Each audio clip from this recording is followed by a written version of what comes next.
Amigos e amigas, vamos a mais um momento da nossa liturgia da palavra, que eu transmito sempre nos meus endereços digitais. @Paulo Roberto Maciel 6 / no Instagram, endereço geral Paulo Roberto Maciel.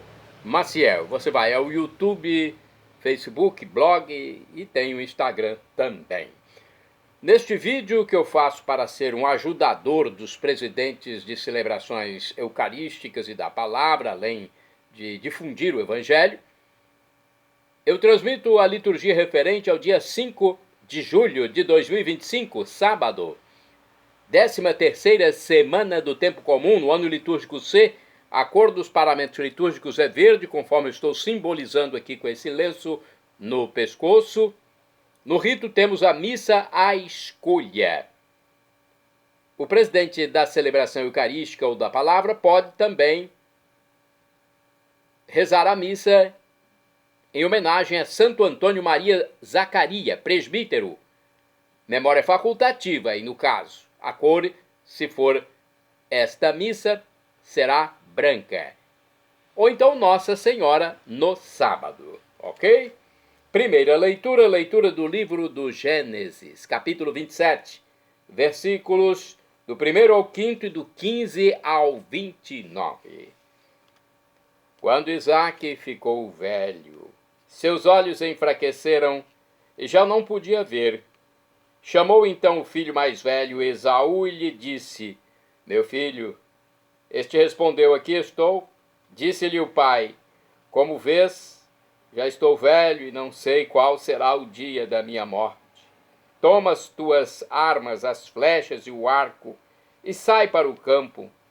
Se apanhares alguma caça, prepara-me um assado saboroso, como sabes que eu gosto, e traze-o para que o coma, e assim te dar a bênção antes de morrer. Rebeca escutava o que Isaque dizia a seu filho Esaú. Esaú saiu para o campo à procura da caça para o pai. Rebeca tomou então as melhores roupas que o filho mais velho tinha em casa e vestiu com elas o filho mais novo, Jacó. Cobriu-lhe as mãos e a parte lisa do pescoço com peles de cabrito. Pôs nas mãos do filho Jacó o assado e o pão que havia preparado. Este levou-os ao pai, dizendo: Meu pai, estou vindo. Respondeu Isaque: Quem és tu, meu filho? E disse Jacó a seu pai: Eu sou Esaú, teu filho primogênito. Fiz como me ordenaste. Levanta-te, senta-te e come da minha caça para me abençoares. Isaque replicou-lhe: Como conseguiste achar assim depressa, meu filho? Ele respondeu: É o Senhor teu Deus que fez que isso acontecesse. Isaque disse a Jacó: Vem cá, meu filho, para que eu te apalpe e veja se és ou não meu filho Esaú. Jacó chegou-se a seu pai Isaque, que o apalpou e disse: A voz é a voz de Jacó, mas as mãos são as mãos de Esaú. E não o reconheceu, pois suas mãos estavam peludas como as do seu filho Esaú. Então decidiu abençoá-la. Perguntou-lhe ainda: Tu és de fato meu filho Esaú? Ele respondeu: Sou. Isaque continuou: Meu filho, serve-me da tua caça para eu comer e te abençoar. Jacó serviu-o, e ele comeu. Trouxe-lhe depois vinho, e ele bebeu. Disse-lhe então seu pai Isaque: Aproxima-te, meu filho, e beija-me. Jacó aproximou-se e o beijou. Quando Isaque sentiu o cheiro das suas roupas, abençoou-o, dizendo: Este é o cheiro do meu filho. É como o aroma de um campo fértil que o Senhor abençoou. Que Deus conceda o orvalho do céu e a fertilidade da terra, a abundância de trigo e do vinho. Que os povos te sirvam e te prostrem as nações em tua presença. Sê o Senhor de teus irmãos, e diante de ti se inclinem os filhos de tua mãe. Maldito seja quem te amaldiçoar, e quem te abençoar seja bendito. Palavra do Senhor, graças a Deus. Olha, é o evangelho, o texto de Gênesis, capítulo 27, versículos do 1 ao 5, do 15 ao 29. Jacó se passa por Esaú, então Jacó recebe a bênção. Vamos ao Salmo responsorial. De acordo com os escritos aqui da Igreja Católica, o Salmo para este dia é o 134 na Bíblia Vulgata ou 135 na Bíblia de Jerusalém. Os versículos são estes: 1º ao 2º, 3º ao 4º, 5º ao 6º, refrão 3º A. Louvai o Senhor, porque é bom. Repitamos: louvai o Senhor, porque é bom. Louvai o Senhor, bendizei-o. Louvai o Senhor, servos seus, que celebrais o louvor em seu templo e habitais junto aos átrios de Deus. Louvai o Senhor, porque é bom. Louvai o Senhor, porque é bom. Cantai ao seu nome suave. Escolheu para si a Jacó, preferiu Israel por herança. Louvai o Senhor, porque é bom. Eu bem sei que o Senhor é tão grande, que é maior do que todos os deuses. Ele faz tudo quanto lhe agrada, nas alturas dos céus e na terra, no oceano e nos fundos dos abismos. Louvai ao Senhor, porque é bom. Repitamos: louvai ao Senhor, porque é bom. Agora vamos ao Evangelho, Evangelho escrito por São Mateus, apóstolo de Jesus, também conhecido como Levi. O capítulo é o 9, Mateus capítulo 9, versículos do 14 ao 17. Vamos aclamá-lo primeiro e depois proclamá-lo. Aleluia, aleluia, aleluia, aleluia, aleluia, aleluia, aleluia, aleluia. Minhas ovelhas escutam minha voz, eu as conheço e elas me seguem. Aleluia, aleluia, aleluia, aleluia, aleluia, aleluia, aleluia, aleluia. O Senhor esteja convosco, Ele está no meio de nós. Proclamação do Evangelho de Jesus Cristo segundo São Mateus. Glória a vós, Senhor. Pelo sinal da Santa Cruz, livra-nos Deus, nosso Senhor, dos nossos inimigos. Naquele tempo, os discípulos de João aproximaram-se de Jesus e perguntaram: por que razão nós e os fariseus praticamos jejuns, mas os teus discípulos não? Disse-lhes Jesus: por acaso os amigos do noivo podem estar de luto enquanto o noivo está com eles? Dias virão em que o noivo será tirado do meio deles. Então sim, eles jejuarão. Ninguém coloca remendo de pano novo em roupa velha, porque o remendo repuxa a roupa e o rasgão fica maior ainda. Também não se coloca vinho novo em odres velhos, senão os odres se arrebentam, o vinho se derrama e os odres se perdem. Mas o vinho novo se coloca em odres novos, e assim os dois se conservam. Palavra da salvação, glória a vós, Senhor.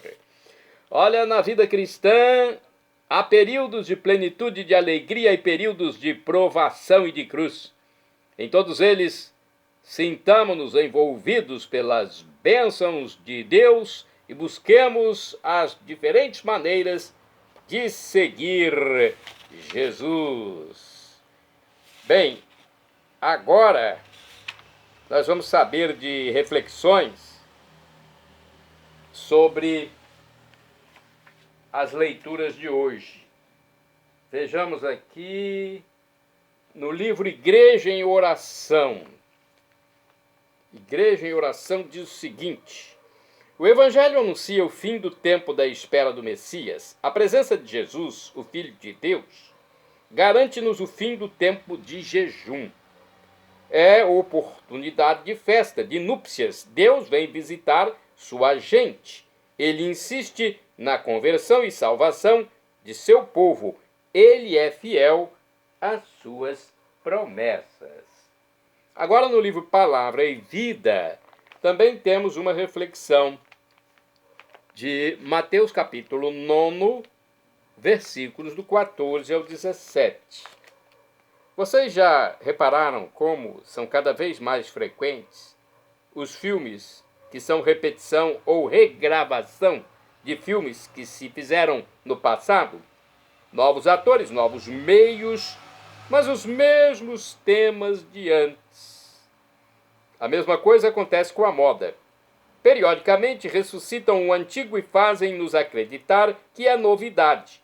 Onde está o vinho novo? Onde está a verdadeira novidade que o Senhor Jesus traz para a vida de cada um de nós? Nosso mundo parece que já não sabe senão retornar ao que já foi. Todavia, a fé nos afirma que existe um vinho novo que vai fazer com que se arrebentem todos os odres velhos. Vamos a outra reflexão do dia a dia com o Evangelho, esse livro que é também da Igreja Católica. Mateus 9, versículos do 14 ao 17. A reflexão é esta. Os discípulos de João Batista vão até Jesus para pôr na balança dois comportamentos. Eles e os fariseus jejuam, ao passo que os discípulos de Jesus não jejuam. E por que não? Aos ouvidos dos fariseus soavam ainda as palavras de Oséias, retomadas por Jesus. Vão e aprendam o que significa quero misericórdia e não sacrifício. Agora vão aprender uma lição sobre a prática do jejum. Jejuar em vista de quê? Se só para aumentar e exibir a coleção de boas obras, como trunfo para ganhar a aprovação de Deus e conquistar o céu? Mas Deus aprova, antes de tudo, os que ouvem o noivo da nova comunidade, que é Jesus, e põem em prática suas palavras. É o esforço que fazem os amigos do noivo. É o tempo de libertação para uma vida nova. Mas na cabeça dos fariseus, essa novidade transformadora não entra. Bem, agora vamos aos santos do dia. Santo Antônio Maria Zacarias é santo do dia 5 de julho. Olha, no site do Vaticano está escrito o seguinte: Antônio, com 36 anos, contribuiu para o avanço da igreja no século XV. Fundou os clérigos regulares de São Paulo também, conhecidos como Barnabitas. As Angélicas de São Paulo, primeiro exemplo de irmãs fora da clausura, e ainda os Casados de São Paulo, um grupo de leigos casados que se dedicavam ao Evangelho. Acusado de heresia, Roma absolveu Antônio Maria Zacarias. Aqui no livro Liturgia Diária, nós temos também uma reflexão. Aliás, é uma biografia mínima de Santo Antônio Maria Zacarias. Ele nasceu na Itália em 1502 e lá faleceu em 1539. Foi médico, hein? Médico, dedicou-se aos doentes pobres, imitando o exemplo de Jesus. Ordenado presbítero, ou seja, sacerdote, padre, fundou a Sociedade dos Clérigos Regulares de São Paulo, conhecidos como Barnabitas, para a reforma da igreja e renovação do clero e do povo. Seu exemplo nos anima a cuidar dos enfermos, especialmente os mais pobres. Deixa eu ver se tem mais alguma reflexão, alguma informação sobre o santo. Santo Antônio Maria Zacarias, no livro Igreja em Oração. Deixa eu ver se aqui tem alguma informação sobre este santo. Tem sim. Antônio Maria Zacarias. É de Cremona, na Itália, ele. Nasceu em 1502, 5 de julho de 1539 é a data da morte. Então ele nasceu em 1502, morreu em 1539. Tornou-se um médico, formou-se em medicina e dedicou-se aos pobres, curando-lhes a doença física e espiritual. Ordenado sacerdote, fundou a Sociedade dos Clérigos Regulares de São Paulo, conhecido como Barnabitas, para a reforma da igreja e para a renovação do clero e do povo. Agora vamos a outro santo. Aliás, é uma santa. Santa do dia 5 de julho, Santa Elizabeth Vendramini.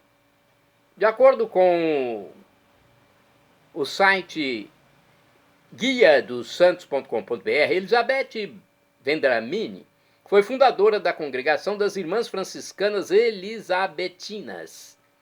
Dedicou sua vida ao serviço dos mais necessitados, especialmente mulheres e crianças.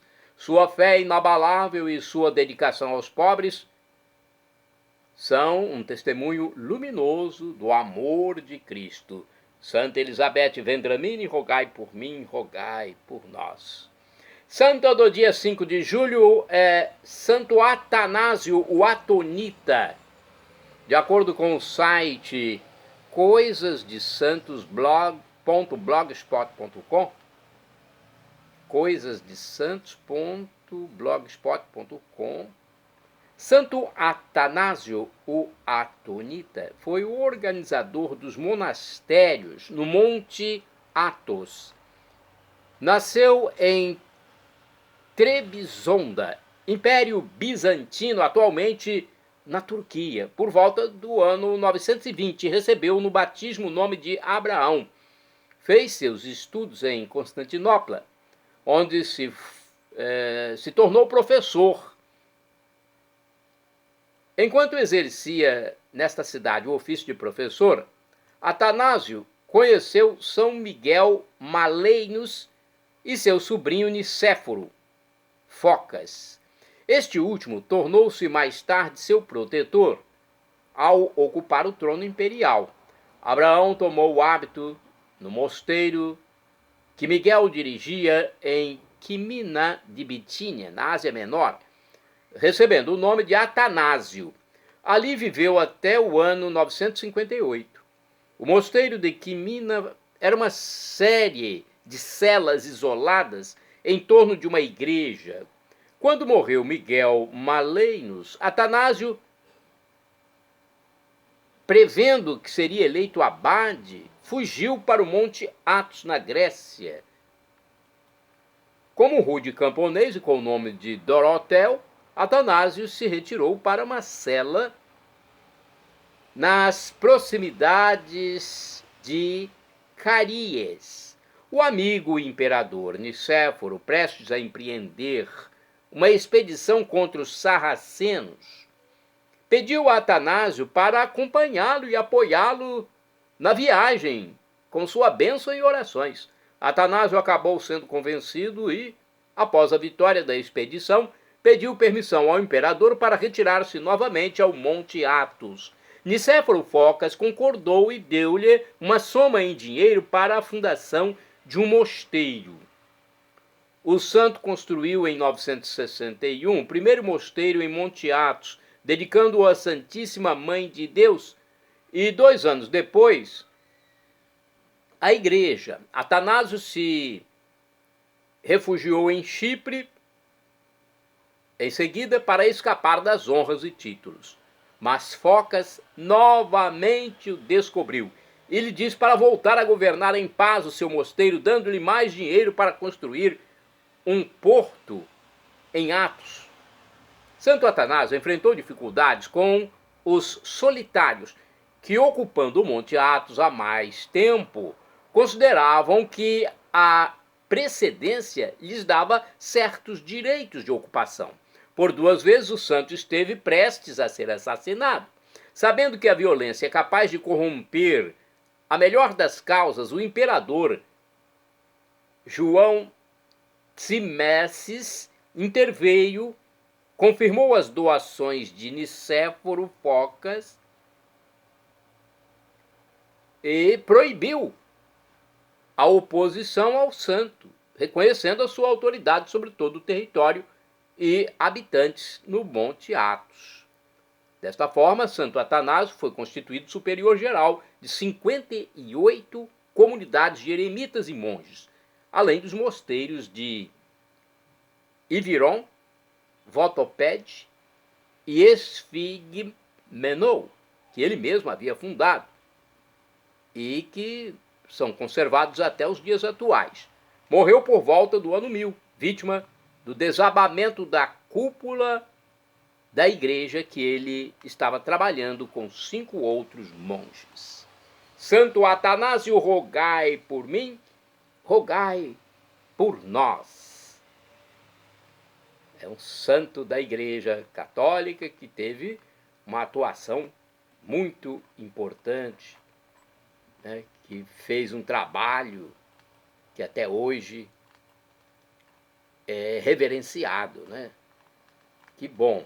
Shalom Adonai é uma expressão hebraica que significa a paz de Deus. El Shaddai, também do hebraico, significa Deus onipotente, Deus todo-poderoso. Ele proverá aquilo que você deseja, se for para o seu bem. O professor e escritor de mais de 100 livros da Igreja Católica Apostólica Romana, Felipe Rinaldo Queiroz, já aqui em seu canal no YouTube, onde responde às nossas dúvidas, diz que Deus pode nos dar uma dessas 3 respostas quando suplicamos algo: sim, não ou espere. Qualquer das 3 devemos acatar, afinal de contas, estamos lidando com o Criador do Universo. Estamos lidando com nosso Pai Celestial. Não devemos desrespeitá-lo. Se ele nos der um não, devemos acatar. Deus sabe tudo. Ele é onisciente, além de onipotente e onipresente. Eu já recebi muitos nãos de Deus. Confesso que, quando recebi os nãos, eu não compreendi. Não fiquei satisfeito, lógico. Eu sou um pecador. Depois eu pedi perdão a Deus. E depois fui verificar também que aqueles nãos que eu recebi lá atrás foram as melhores coisas para mim. Se não fossem os nãos, talvez hoje eu não estivesse mais aqui. Viu? Deus sabe o que faz. Até o pai terreno, a mãe terrena, dão não para o filho quando vem, que é o melhor. E agora eu clamo do aramaico, dialeto de Jesus, Maranatá. Como dizemos nós católicos, Maranatá com a tônica na última sílaba, ou Maranata, como dizem nossos irmãos separados, os evangélicos ou protestantes. Não importa, a pronúncia, o significado é o mesmo. Vinde, Senhor Jesus, um dia ele voltará e será o juízo final. Esteja preparado, seja batizado, creia em Jesus como Deus. Ele é o Deus no mistério da Santíssima Trindade, o Pai Criador, o Filho Redentor, o Espírito Santo Santificador. É um mistério que não nos cabe decifrar. Como é que a criatura vai decifrar o Criador? Então, creia em Jesus como Deus, seja batizado e arrependa-se dos seus pecados para não morrer em pecado mortal. Ok? E nos encontraremos no juízo final, quando Jesus retornar. E teremos uma vida perene, uma vida definitiva, uma vida eterna, perpétua, semelhante a situação de Jesus quando ressuscitou. Nosso corpo ficará parecido com o dele. Quando ele entrou no cenáculo sem precisar abrir porta. Quando ele desapareceu num átimo de segundo da frente dos discípulos de Imaús ao abençoar a refeição. Quando ele mudou a aparência para os discípulos de Imaús, para os próprios apóstolos na praia, para Maria Madalena. É um corpo que não está mais sujeito a esse tempo e espaço como conhecemos. Um corpo que pode comer ou não comer, beber ou não beber. Não há necessidade de beber nem comer, mas pode comer e beber. Já pensou? É algo inenarrável, inexprimível, indizível, grandioso, inefável. São Paulo já disse, o sofrimento de agora nem se compara com a glória futura que será revelada em nós quando Jesus voltar e nos der um corpo glorioso.